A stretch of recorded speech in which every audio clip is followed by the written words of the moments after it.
La lluvia torrencial caía sobre La Esperanza, un pequeño barrio aferrado a las faldas de los cerros orientales de Bogotá. El agua golpeaba con furia los techos de zinc oxidados, un estruendo constante que se mezclaba con el olor a tierra mojada y la desesperación que flotaba en el aire. Dentro de una de las casas de ladrillo a la vista, Sofía, una mujer de 40 y tantos años, se abrazaba las rodillas en un rincón oscuro. Su rostro, surcado por las arrugas prematuras del cansancio y la preocupación, estaba pálido, y sus ojos enrojecidos delataban una noche más sin dormir. Era una madre soltera, una viuda que llevaba 3 años luchando contra la corriente implacable de la pobreza desde que su esposo, Mateo, había fallecido. Sobre la sencilla mesa de madera frente a ella, reposaba una hoja de papel arrugada, una sentencia de la que no podía escapar. Cada vez que sus ojos se posaban en ella, sentía una presión en el pecho que le robaba el aliento. Era una notificación de cobro. Las cifras impresas en tinta negra parecían bailar ante sus ojos, una cantidad astronómica que jamás podría pagar, ni aunque trabajara 3 vidas seguidas. La deuda era el fantasma de la enfermedad de su esposo, el costo de tratamientos y medicinas que solo habían servido para prolongar una agonía que la muerte finalmente reclamó. Ahora, esa deuda era su propia enfermedad, un cáncer financiero que crecía con cada día que pasaba, alimentado por intereses usureros. Doña Sofía.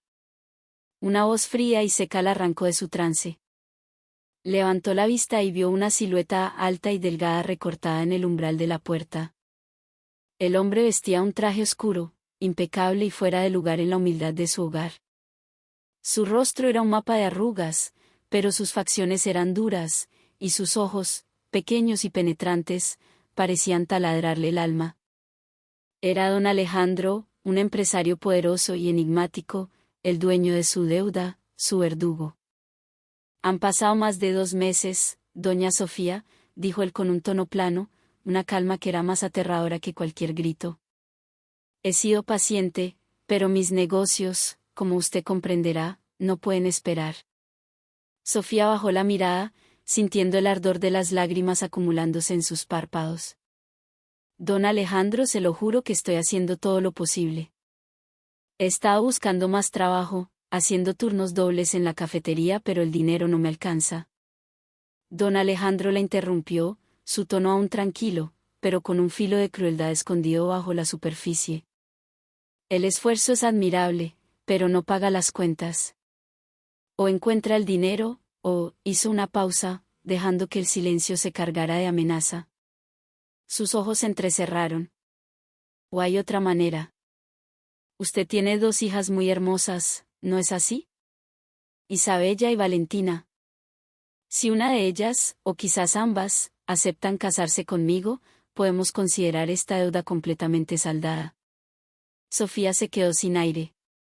Las palabras de don Alejandro fueron como un puñal de hielo que se le clavó directamente en el corazón.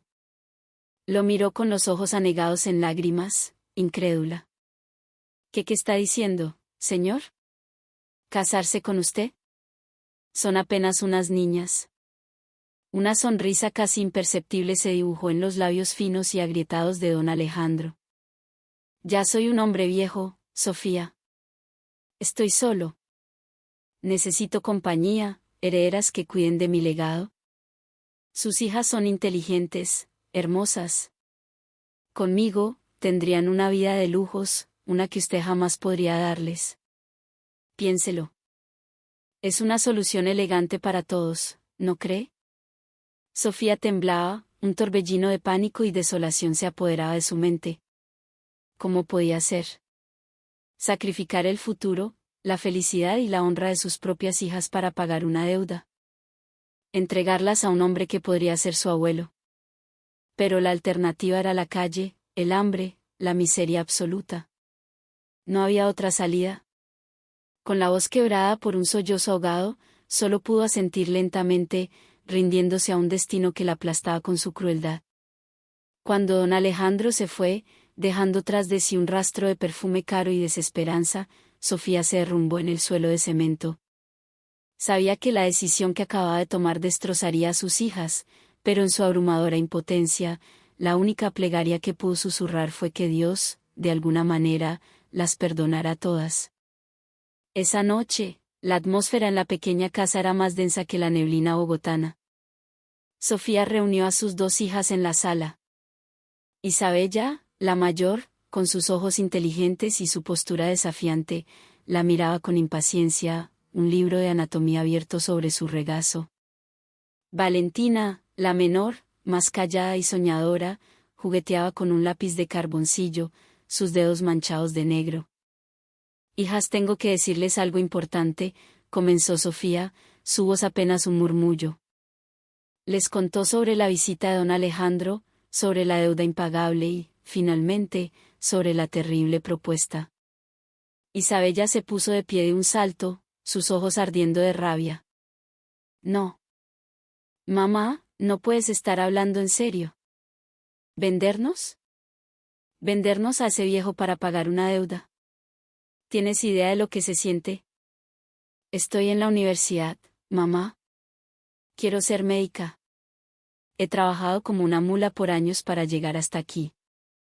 Valentina, que había permanecido en silencio, finalmente habló, su voz tan suave que era casi un susurro. Yo tampoco quiero, mamá. Todavía quiero pintar, quiero ir a la escuela de Bellas Artes. Hizo una pausa, tomando una bocanada de aire temblorosa. Pero tampoco sé qué más podemos hacer. Sofía se acercó y tomó las manos de sus dos hijas, tratando de infundirles una calma que ella misma no sentía. Es la única forma, mis amores. No tenemos opción. ¿La única forma?, replicó Isabella, su voz cargada de un sarcasmo doloroso. ¿A qué precio, mamá? ¿Al precio de nuestra libertad? ¿Al precio de nuestros sueños? Ambas se quedaron en silencio, y el único sonido en la habitación era el llanto contenido de tres mujeres atrapadas, unidas por la sangre y separadas por un sacrificio que ninguna de ellas había elegido. En los días que siguieron a esa conversación, un pesado velo de resignación cayó sobre la casa. Isabella se sentaba frente a sus libros de medicina, pero las palabras se volvían borrosas. Su mente, normalmente aguda y enfocada, estaba nublada por la imagen del rostro arrugado de don Alejandro. Había luchado con uñas y dientes para entrar a la Javeriana, trabajando noches enteras como mesera en un pequeño restaurante del centro, ahorrando cada peso para las matrículas y los libros.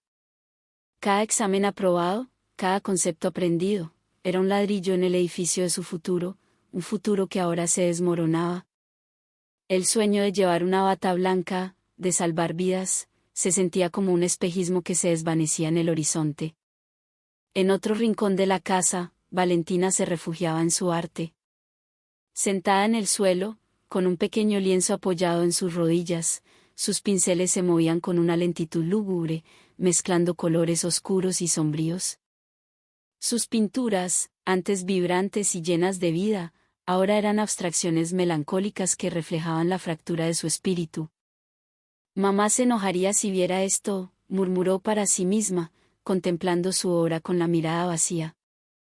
Sabía que su madre nunca había entendido su pasión. Para Sofía, pintar era un pasatiempo inútil, algo que no ponía arepas en la mesa. Pero para Valentina, era su voz, su refugio, la única forma de darle sentido al caos. Ahora, ni siquiera sus óleos podían salvarla. El sueño de exponer en galerías, de convertirse en una artista reconocida, se disolvía como acuarela bajo la lluvia. Unos días después, don Alejandro volvió a visitarlas. Esta vez traía regalos. A Valentina le entregó una caja de madera pulida que contenía un set completo de pinturas al óleo profesionales, pinceles de pelo de Marta y lienzos de la mejor calidad. «Esto es para ti», dijo don Alejandro con esa media sonrisa suya. «Escuché que te gusta pintar. Estos materiales son mucho mejores que los que sueles usar». Valentina miró la caja, incapaz de articular palabra. A su lado, Isabella siseó con desprecio. ¿Por qué se molesta en traerle regalos?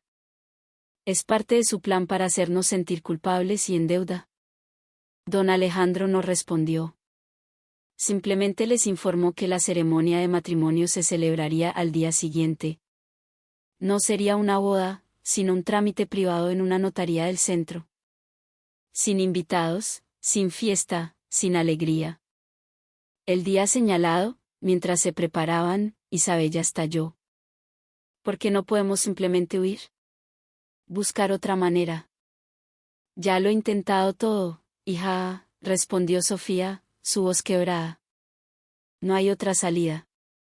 Deberíamos estar agradecidas. Don Alejandro nos está ayudando a salir de este hueco. Esto no es ayuda, mamá, gritó Isabella, la furia tiñendo sus mejillas. Esto es una cárcel. Antes de que pudieran continuar la discusión, el sonido de un motor de lujo interrumpió la tensión. Don Alejandro había llegado en su sedán negro, pulcro y silencioso. Su rostro era una máscara de impasibilidad, pero había un extraño brillo en sus ojos, algo indescifrable. Entró sin decir mucho, simplemente indicando con un gesto que era hora de irse. La boda fue un acto frío y desalmado, celebrado en una oficina con olor a papel viejo. El notario leyó los documentos con voz monótona, y las firmas se estamparon en el papel con la pesadez de una lápida. Cuando todo terminó, don Alejandro se dirigió a Sofía. Su deuda está saldada, dijo, y luego, mirando a las dos hermanas, añadió, ahora son mis esposas. Y vivirán donde yo disponga. Esa misma tarde, las hermanas fueron separadas.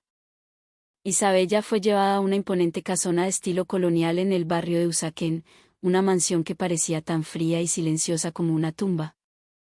A Valentina, en cambio, la enviaron a una finca aislada en las verdes montañas del eje cafetero, un paraíso solitario donde viviría únicamente con el personal de servicio. Quiero que te concentres en tus estudios, le dijo don Alejandro a Isabella al llegar a la mansión. Ya te he inscrito en la Universidad de los Andes. Puedes continuar tu carrera de medicina. Isabella lo miró con los ojos llenos de una ira impotente. ¿Por qué hace esto? Es otra forma de controlarnos, de hacernos sentir que le debemos todo. Yo no controlo a nadie, Isabella, respondió él con calma. Solo cumplo mis promesas. Las semanas se convirtieron en meses. Isabella se sumergió en sus estudios con una ferocidad renovada. La universidad se convirtió en su campo de batalla, y cada buena nota era una pequeña victoria contra su captor. Mientras tanto, en la soledad de la finca cafetera, Valentina al principio se sintió perdida, pero poco a poco, encontró consuelo en su arte. Los lienzos se convirtieron en sus confidentes, y sus pinturas, aunque todavía melancólicas, ganaron una profundidad y una expresividad sobrecogedoras. Una noche, incapaz de dormir, Isabella recorría los silenciosos pasillos de la mansión. La curiosidad la llevó a la biblioteca de don Alejandro, la única habitación que él mantenía siempre cerrada. La puerta estaba entreabierta. Entró con sigilo. El lugar estaba lleno de estanterías que llegaban hasta el techo, repletas de libros antiguos y legajos de documentos. Una fotografía en un marco de plata llamó su atención. Era el retrato de una joven con una sonrisa radiante, cuyo rostro era un eco casi exacto del de Valentina. En el reverso, una caligrafía elegante decía, Catalina. Siguiendo su instinto, Isabella empezó a revisar los cajones del escritorio. Encontró diarios viejos, cartas y notas sobre un supuesto proyecto de regeneración familiar. En una de las cartas, escrita por la mano temblorosa de don Alejandro, leyó una frase que le heló la sangre: si yo fracaso, la misión debe ser continuada por la nueva sangre. Ellas son la única esperanza. ¿Qué significaba todo eso? La obsesión de don Alejandro con ellas no era solo por compañía o por capricho. Había algo más profundo, algo oscuro. Días después, durante una cena silenciosa, don Alejandro sufrió un violento ataque de tos. Cuando se llevó un pañuelo a la boca, Isabella vio, por una fracción de segundo, una mancha de sangre carmesí en la tela blanca. Él lo ocultó rápidamente, fingiendo que no había pasado nada. ¿Está usted enfermo?, preguntó Isabella de repente, su tono más brusco de lo que pretendía. Don Alejandro la miró, sus ojos cansados por un instante. No es algo que deba preocuparte. Tú y tu hermana deben cumplir con su parte del trato. Hay un gran secreto escondido aquí. Su respuesta, en lugar de calmarla, solo avivó las llamas de su determinación. Debía descubrir la verdad. Esa misma noche, con don Alejandro dormido, Isabella volvió a la biblioteca. Esta vez buscó con más ahínco. Detrás de una fila de libros de derecho, encontró un compartimento secreto. Dentro había un cofre de madera. Contenía más cartas, fotografías y un diario. Una carta, dirigida, mi querida hija Catalina, la dejó sin aliento. El remitente era un hombre llamado Agustín, y la carta decía, perdóname, hija mía, por no haber podido protegerte. Nuestra familia lo ha perdido todo, pero tengo la esperanza de que nuestra sangre continúe viva a través de las generaciones futuras. Lejos de aquí, espero que encuentres la paz. Tu tío Mateo te buscará siempre. Isabella conectó las piezas. Mateo era el nombre de su padre. Agustín debía ser su abuelo.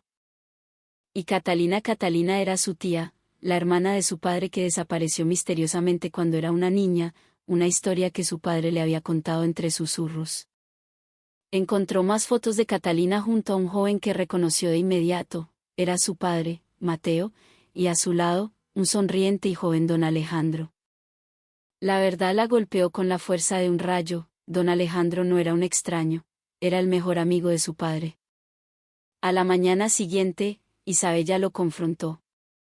Entró a la biblioteca con el cofre en sus manos y lo depositó sobre el escritorio. Don Alejandro estaba sentado en su gran sillón de cuero, su cuerpo más frágil que nunca. Tiene que explicarme esto, dijo Isabella, su voz firme. ¿Quién es Catalina? ¿Y qué tiene que ver con nosotros? Don Alejandro la miró durante un largo rato. Sus ojos, normalmente fríos, estaban velados por la emoción. Suspiró profundamente, un sonido que pareció salir de lo más hondo de su ser. Sabía que este día llegaría, dijo con voz débil. Yo era el mejor amigo de tu padre. Le prometí que cuidaría de su familia si algo le pasaba. Continuó su relato, contando cómo Catalina había sido secuestrada por rivales de la familia que buscaban arrebatarles una herencia. Él y Mateo la buscaron durante años, pero nunca la encontraron. La búsqueda consumió a su padre, quien finalmente murió con el corazón roto. Entonces, ¿por qué? ¿Por qué nos obligó a casarnos con usted?, preguntó Isabella, las lágrimas rodando por sus mejillas. Don Alejandro bajó la cabeza, su voz apenas un susurro. Estoy enfermo, Isabella. Tengo un cáncer terminal. Los médicos me dan unos pocos meses de vida. No tengo herederos. Toda esta fortuna, la mansión, las tierras, el dinero, todo esto pertenecía a tu familia. Yo solo lo recuperé y lo hice crecer. Quería asegurarme de que tú y Valentina lo recibieran de vuelta. Isabella estaba atónita. ¿Y la deuda? Todo fue una mentira. Fue una farsa, confesó don Alejandro. Conozco a tu madre. Sofía es una mujer demasiado orgullosa para aceptar caridad. Era la única manera de que aceptara mi ayuda sin sentirse humillada. El matrimonio era solo un vehículo legal para que ustedes, como mis únicas esposas, heredaran todo sin complicaciones. Tras la revelación, Isabella pidió permiso para visitar a su hermana. Viajó hasta el eje cafetero y encontró a Valentina en un estudio de arte luminoso, rodeada de lienzos que explotaban en color y emoción. A pesar de la belleza de su entorno, la tristeza aún habitaba en sus ojos. Valen, dijo Isabella suavemente. Tengo algo que contarte. Le entregó las cartas y los documentos. Valentina los leyó con los ojos anegados en lágrimas.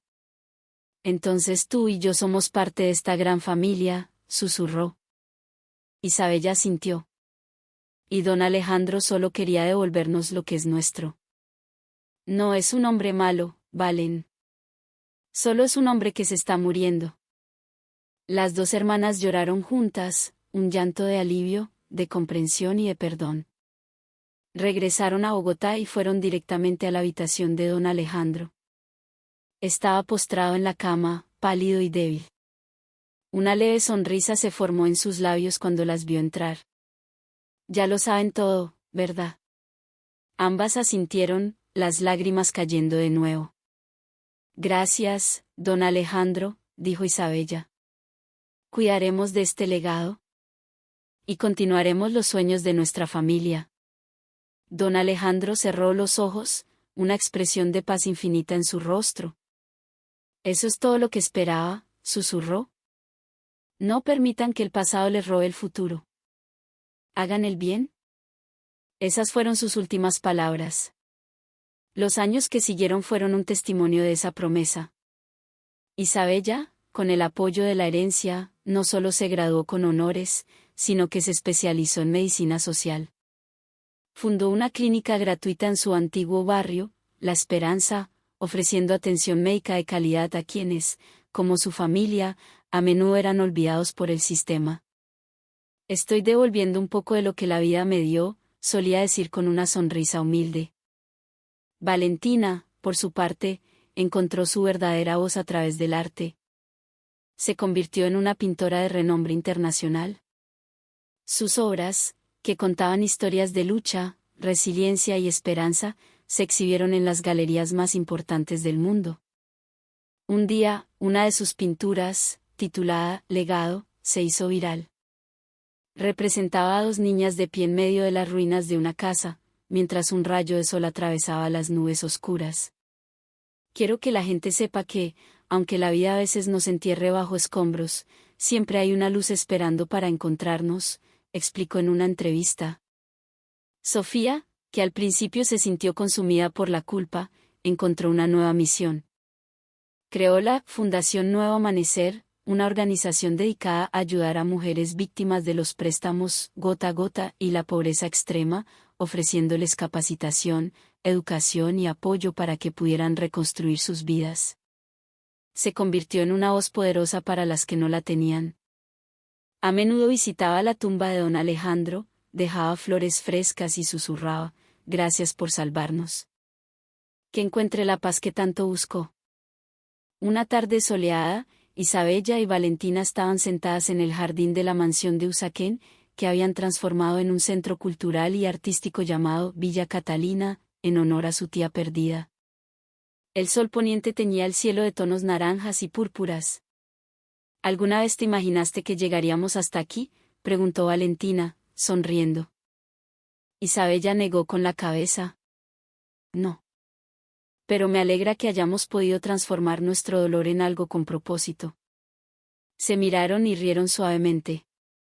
En sus manos sostenían la última carta que don Alejandro les había dejado, una que leían a menudo: «La verdadera victoria no es vengarse del mal que te han hecho, sino responder a él con una bondad inesperada».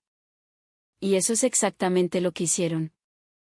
Transformaron una tragedia en un renacimiento, el sufrimiento en felicidad y una aparente venganza.